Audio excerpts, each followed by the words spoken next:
I don't have a degree, I don't have a master's, but I have a professional diploma. We don't need some kind of scientific knowledge or education to come from out. They just need that orientation. The community will solve the solutions by themselves. They need just some little push and technical know-how on how to go about it, and they will be the solution to their communities. Welcome back to Wise on Air, the show where we talk to the world's leading minds on the future of education. My name is Bassem Hijazi, producer of the show.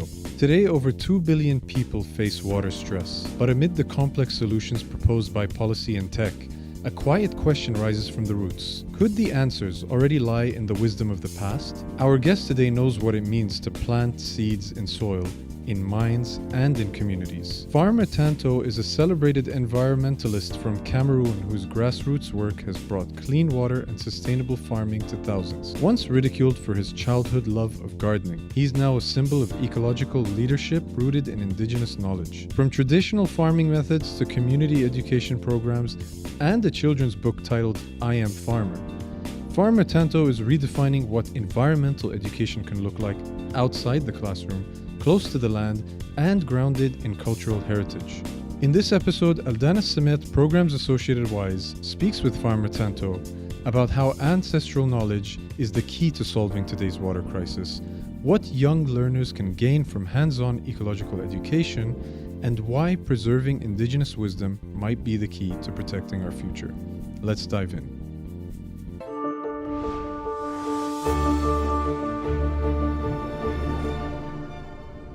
Good evening, Farmer Tanto.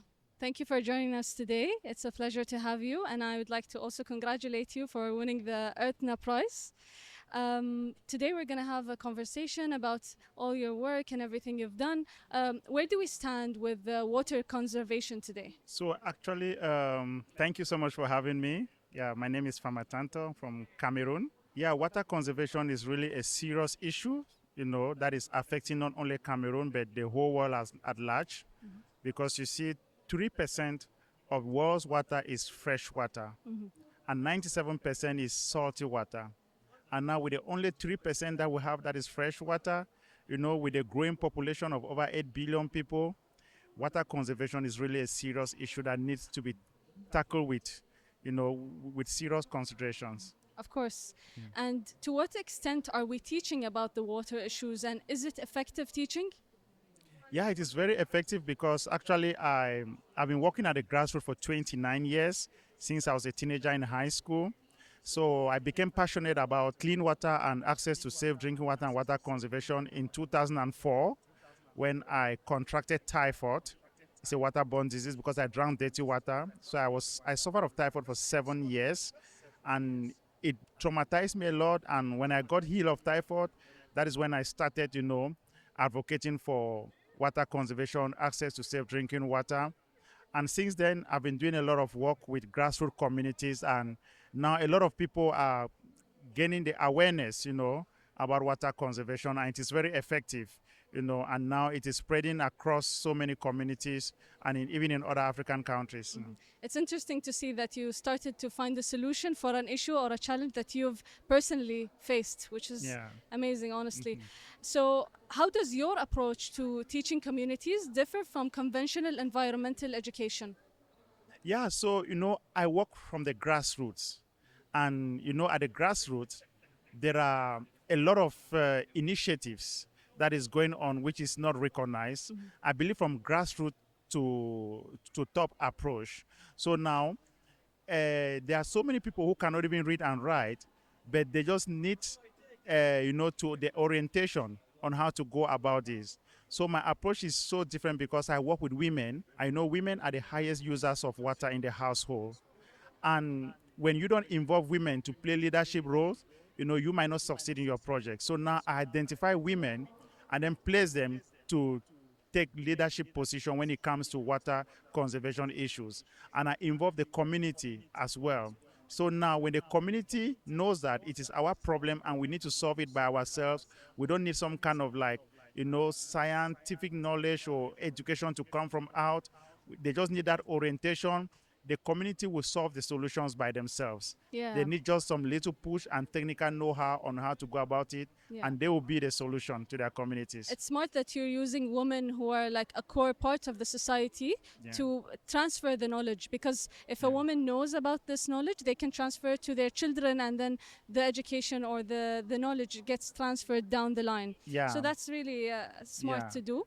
Um, so what resistance have you faced when trying to reintroduce traditional farming practices in educational settings? At times it's difficult for communities to adopt, new models. you know, at times politicians to come into play and they want to bring their policies, which ends only on paper, you know, and from there, since many communities have always been brainwashed by, politicians and all the like, so at times it's kind of difficult, for them to believe you. But once they start seeing, the practical approach that you are doing on the ground, they tend to believe you. So, Exactly. yeah. Yeah, like working towards the outcome of things is how to convince people that you're actually making a change, correct? That's right. Yes. That's right. So, what lessons about sustainability were you taught as a child that formal education systems often miss today? I believe so much in indigenous knowledge. I grew up with my grandmother as a little kid when I was like 6 years. My grandmother came and took me from my parents, and I grew up with her in the village. And she is so full of wisdom, wisdom that you can never get, even if you get right to PhD, you can never get that. May her soul rest in peace. She passed away in December at the age of 116. But she was the one who started teaching me all this indigenous knowledge on how to take care of the planet, how to protect the planet. And in the course of doing that, I started making friends with elderly people when I grew up, because elderly people, they are always full of indigenous wisdom that is handed down from generation. So that is how I got to tap, the insights on how to protect the planet from the elderly people that Yeah. I cannot learn it even in school. Yeah, I think So our ancestors are very stuck to their roots, and they care a lot about the environment that they came from. So they want to conserve it as much as possible. So yeah, it's really nice to see that. May her soul rest in peace. yeah, Actually, she used to transfer this knowledge to you at a time. Maybe, as you said, like you can have a lot of degrees, but that's not how to think about things. And also, it's to remind us that even while advancing in education, we should still always think about the environment. And I think that's Yeah. one of the things that Earthna is trying to communicate to people as well. yeah. So how do you create effective learning experiences for young people around traditional water conservation? So actually, because of the work I've been doing for over 29 years, at least I got the experience, my own experiences working in the field. I had to like adapt, new methodologies from my own experience. So interestingly, my story was illustrating a children's book titled I Am Farmer, Growing an Environmental Movement in Cameroon. It was Yeah. written by American authors, and they are using my stories in all the primary schools across the United States, and it's being translated into French in France, and it's being used in France and French African countries. So through my story now, a lot of communities back at home and in other parts of the world, they are able to learn from my methodologies, and they are now being the change they want to see in their communities. Yeah. Can you tell us more about the input of the book or the content of the book? So the content of the book is basically, it captured my life story from when I was a little boy growing with my grandmother until present. And then it captures everything that I've been doing at the grassroots on water, on agriculture, on sustainable farming. And the goal was to see how the world can learn from my approach, how I started as a little boy, and how I conceived this idea to work for communities, to work for sustainable agriculture, for environmental protection. And now, because I've been persistent for over these years, now the world believes in me because they see my story. And now a lot of communities, when they hear my story and Yeah. they read it on books, and children are able to read it now, it resonates in them that, hey, I can also be the change I want to see in that community. I want to be like Farmer Tanto. And that is how my story through my book has changed a lot of mindsets around the world. That's And amazing. because farming was considered as a mean job, Yeah. the name farmer was a mean job. It was a mean name, like a poor man in the field. It's nothing, farming is not important. But I embraced the name and I wrote it on my shirt, Farmer Tanto. And now Farmer Tanto is becoming like a brand in my country. A lot of young people want to change their name to Farmer Jones, Farmer X, Farmer Y, and it's so amazing. No, it's actually very nice that you're using this title to actually basically showcase your life story as a success story, which Yeah. is really amazing. Yeah. Um, so, talking about success, so what has been your most successful approach to teaching traditional practices to communities? So the most successful approach is learning by doing. You know, when you do it, you master it, and then you know when people see your success stories, success demonstration that you've done in other communities, and people are curious to find out how you going about this. You know, and from there, when they said, "Oh, this is how we went about this," and all the like, people copy it and then they replicate in other communities, especially the approach of using indigenous plant species to conserve water catchments. You know, at times people think that you need to use chemicals, you know, to treat your water. But there are indigenous plant species that when you plant around water sources, water catchments, naturally they filter the soil. And from there, you don't need, you know, to use any other kind of chemicals to put in your water system. And from there, when communities learn how to use, to identify these plants, they are now propagating these plants and distributing to other communities. And you know, one of the approaches is identifying natural organisms that is found in nature that acts as indicators. You know, there are some organisms like daphnias. You know, when you dig your well, naturally they come from the earth.